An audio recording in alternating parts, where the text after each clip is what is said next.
ബലാത്സംഗ കേസിൽ അറസ്റ്റിലായ രാഹുൽ മാങ്കൂട്ടത്തിൽ MLA ജയിലിൽ അടച്ചു. മാവേലിക്കര സബ് ജയിലിൽ 26/2026 നമ്പർ തടവ് പുള്ളിയായാണ് രാഹുലിനെ അടച്ചത്.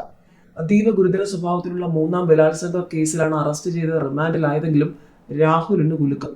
ജയിലിലേക്ക് കൊണ്ടുപോകുന്നതിന് മുൻപേ രാഹുൽ അന്വേഷണ ഉദ്യോഗസ്ഥരോട് വെല്ലുവിളി പോലും നടത്തി. കേസിൽ നിന്നും രക്ഷപ്പെടാനുള്ള തെളിവുകൾ തന്റെ പക്കലുണ്ടെന്നാണ് രാഹുൽ ഉദ്യോഗസ്ഥരോട് പറഞ്ഞത്. വൈകാതെ തന്നെ പുറത്തിറങ്ങുമെന്നും സ്വതന്ത്രനായി നിന്നാലും ജയിക്കുമെന്നും ജയിലിലാകും മുന്നേ രാഹുൽ വെല്ലുവിളി നടത്തി. മൂന്നാം ബലാത്സംഗ കേസിൽ രാഹുൽ മാങ്കൂട്ടത്തിൽ MLA അറസ്റ്റിലായ വിഷയത്തിൽ പരാതിക്കാരിയും രാഹുലും തമ്മിലുള്ള ചാറ്റ് പോലീസ് ലഭിച്ചു. പാലക്കാട് ഫ്ളാറ്റ് വാങ്ങുന്നതിനാൽ ബന്ധപ്പെട്ട ചാറ്റാണ് പുറത്തു വന്നത്. 3 BHK ഫ്ളാറ്റ് വാങ്ങണമെന്ന് രാഹുൽ പറയുമ്പോൾ 2 BHK പോരെ എന്ന് രാഹുൽ ചോദിക്കുന്നത് ചാറ്റിൽ കാണാം. 12ാം നിലയിൽ ഫ്ളാറ്റ് വാങ്ങാനുള്ള പ്രപ്പോസൽ പങ്കുവച്ചാണ് സംസാരം. ഫ്ളാറ്റ് വാങ്ങാൻ 1.25 കോടിയോളം ചിലവഴിക്കണമെന്ന് രാഹുൽ പറഞ്ഞെന്ന പരാതിക്കാരി മൊഴി നൽകി.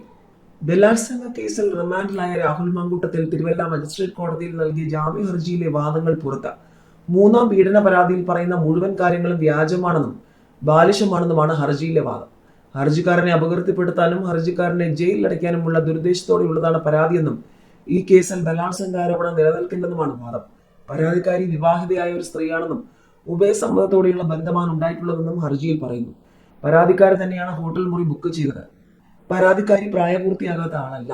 പ്രായപൂർത്തിയായ ഒരു പുരുഷനെ കാണാൻ ഒരു ഹോട്ടൽ മുറി ബുക്ക് ചെയ്യുന്നതിന്റെ ഗുണദോഷങ്ങൾക്ക് അവർക്ക് അറിയാമെന്നും ഹർജിയിൽ പറയുന്നു. പരസ്പര സമ്മതത്തോടെയുള്ള ബന്ധത്തിന്റെ അനന്തരഫലങ്ങളെക്കുറിച്ച് യഥാർത്ഥ പരാതിക്കാരിക്ക് നന്നായി അറിയാമെന്നും പരാതിക്കാരി അവിവാഹിതയായ സ്ത്രീയാണെന്ന ധാരണയിലായിരുന്നു ഹർജിക്കാരനെന്നുമാണ് വാദം. വിവാഹിതയാണെന്ന് അറിഞ്ഞപ്പോൾ ബന്ധം തകർക്കുകയായിരുന്നുവെന്നും ഹർജിയിൽ പറയുന്നു. രാഹുൽ നൽകിയ ജാമ്യ ഹർജി തിരുവല്ല മജിസ്ട്രേറ്റ് കോടതി പരിഗണിക്കും. ഗുരുതരമായ ആരോപണമാണ് പരാതിയിൽ രാഹുലിനെതിരെ യുവതി ഉന്നയിക്കുന്നത്. രാഹുലിനെതിരായ ഈ പരാതിയിലാണ് പോലീസ് അറസ്റ്റ് ചെയ്യുന്നതും തുടർന്ന് കോടതി റിമാൻഡ് ചെയ്തതും. 2 ബലാത്സംഗ കേസുകളിൽ അറസ്റ്റ് നീട്ടിക്കിട്ടിയതിന്റെ ആശ്വാസത്തിലായിരുന്ന രാഹുൽ മാങ്കൂട്ടത്തിൽ മൂന്നാം ബലാത്സംഗ പരാതിയിലാണ് ഒടുവിൽ അറസ്റ്റിലായത്. വിദേശത്തുള്ള പരാതിക്കാരി ഇമെയിലിൽ DGPക്ക് നൽകിയ പരാതിയിൽ അതീവ രഹസ്യമായിട്ടായിരുന്നു SIT നീക്കങ്ങൾ. SP പൂങ്കുഴലി വിശ്വസ്തരായ ഉദ്യോഗസ്ഥരെ മാത്രം ചേർത്ത് നടത്തിയ ഓപ്പറേഷനിലൂടെയാണ് പാലക്കാട് നിന്നും രാഹുലിനെ അർദ്ധരാത്രിയിൽ കസ്റ്റഡിയിലെടുത്തത്. പരാതിക്കാരി അയച്ച വൈകാരികമായ ശബ്ദ സന്ദേശം മുഖ്യമന്ത്രി കേട്ടതോടെയാണ് DGPക്ക് അടിയന്തര നിർദ്ദേശം നൽകിയത്. രാഹുൽ പുറത്തു നിൽക്കുന്നത് തന്റെ കുടുംബത്തിന് ഭീഷണിയാണെന്നും അറസ്റ്റ് വൈകുന്നതിൽ വലിയ ആശങ്കയുണ്ടെന്നും സന്ദേശത്തിൽ പരാതിക്കാരി വ്യക്തമാക്കിയിരുന്നു. തൊട്ടു പിന്നാലെയാണ് അതിവേഗ നടപടികൾ ഉണ്ടായത്. ഏതായാലും രാഹുലിനെതിരെ തുടർച്ചയായി പരാതികൾ. കടുത്ത പ്രതിരോധത്തിൽ തന്നെയാണ് കോൺഗ്രസ്. രാജിവെക്കണമെന്ന് LDF കൺവീനറും BJPയും ആവശ്യപ്പെട്ടിട്ടുണ്ട്. മൂന്നാമത്തെ പരാതിയിൽ അറസ്റ്റിലായതോടെ രാഹുൽ മാങ്കൂട്ടത്തിനോട് MLA സ്ഥാനം രാജിവെക്കാൻ കോൺഗ്രസ് പറയണമെന്ന് ആവശ്യപ്പെട്ട് LDFും BJPയും. പുറത്താക്കിയ ആളോട് രാജിവെക്കാൻ പറയാനാവില്ലെന്നാണ് കോൺഗ്രസിന്റെ മറുപടി.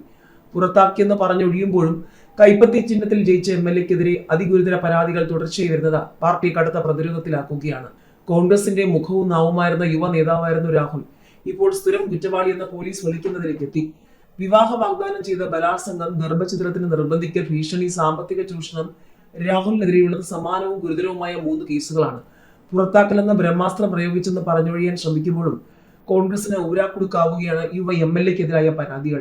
മൂന്നാമത്തെ ബലാത്സംഗ കേസിൽ രാഹുൽ മാങ്കൂട്ടത്തിൽ അറസ്റ്റിലായതോടെ MLA പദവിയിൽ തുടരുന്നതിൽ ചോദ്യങ്ങൾ ഉയരുകയാണ്. MLA സ്ഥാനം ഒഴിയുന്നില്ലെങ്കിൽ നിയമസഭയ്ക്ക് രാഹുലിനെ പുറത്താക്കാൻ അധികാരമുണ്ട്. അംഗങ്ങൾക്കുണ്ടാവേണ്ട പൊതുപെരുമാറ്റച്ചട്ടം ലംഘിച്ചെന്ന് കാട്ടി എത്തിക്സ് കമ്മിറ്റി ശുപാർശ നൽകി സഭ അംഗീകരിച്ചാൽ രാഹുൽ പുറത്തായേക്കാം. സ്പീക്കർ AN ഷംസീർ ഇതിന്റെ സൂചനയാണ് നൽകുന്നത്. വിവാഹ വാഗ്ദാനം നൽകി ക്രൂര പീഡനം മുതൽ സാമ്പത്തിക ചൂഷണം വരെയുള്ള കുറ്റങ്ങളാണ് രാഹുലിനെതിരെ ഉയർന്നിട്ടുള്ളത്. തുടർച്ചയായി സമാന സ്വഭാവമുള്ള കേസുകളിൽ പ്രതിയാവുകയും ഒടുവിൽ അറസ്റ്റിലാവുകയും ചെയ്തത് ഒരു MLA ആയതിനാൽ തുടർ നടപടികൾ എന്താകുമെന്നാണ് ഇനി കണ്ടറിയേണ്ടത്. നികുതി പണം പറ്റുന്ന നിയമസഭാംഗം ക്രിമിനൽ കേസുകളിൽ തുടർച്ചയായി പ്രതിയായാൽ അയാൾക്കെതിരെ സഭയ്ക്ക് നടപടിയെടുക്കാൻ കഴിയും എന്നതടക്കം പരിശോധിക്കേണ്ടതുണ്ട്. ഏതായാലും അയോഗ്യത നടപടിക്ക് നിയമോപദേശം തേടുമെന്നാണ് സ്പീക്കർ AN ഷംസീർ വ്യക്തമാക്കിയത്.